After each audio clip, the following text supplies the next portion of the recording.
Животные всегда придут на помощь. Они намного добрее, чем люди. Дикие животные, которые по природе никогда бы не помогли человеку, но бывают исключения. Эта история началась в далеком 1998 году. На свет появилась девочка по имени Ксюша. Спустя 6 лет она пошла в школу. Живя в деревне, она поняла, что тут одни алкаши. У нее был друг Петя, у него был волк по кличке Вой. Однажды Ксюша пошла гулять, и возле Петиного дома на нее напали хулиганы. На крики прибежал Вой и распугал бандитов, Ксюша убежала домой. Как только Ксюша смогла собраться с мыслями после нападения, она поспешила рассказать своим родителям о произошедшем.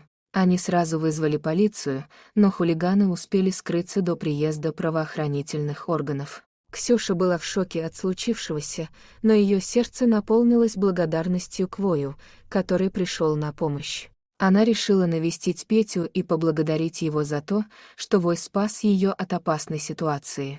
Когда Ксюша пришла к Пете, он уже ждал ее с нетерпением. Они обнялись, и Ксюша сказала: «Спасибо, Петя, ты и Вой спасли мне жизнь». Петя скромно улыбнулся в ответ и сказал, что Вой всегда готов помочь ей и защитить от любой опасности.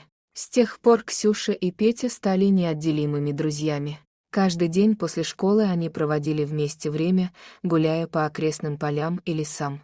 Вой всегда сопровождал их, будто бы он был их надежной охраной. Вой был великолепным и преданным другом.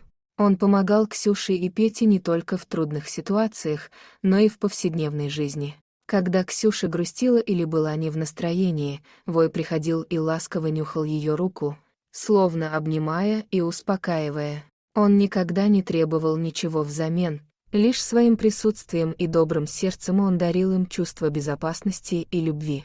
Со временем Ксюша и Петя подросли. Они переехали в большой город, чтобы получить лучшее образование и начать новую главу своей жизни.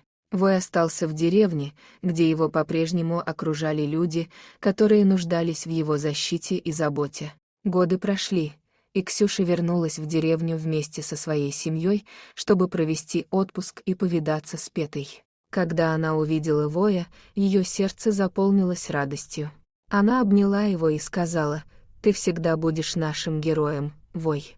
Без тебя мы не смогли бы преодолеть некоторые трудности в жизни». Вой в ответ лизнул Ксюшу, будто бы подтверждая ее слова. Он все так же был верным и преданным другом, готовым всегда прийти на помощь. Животные всегда имеют особое место в сердцах людей. Они не только приносят радость и умиротворение, но и способны помочь в самых трудных ситуациях.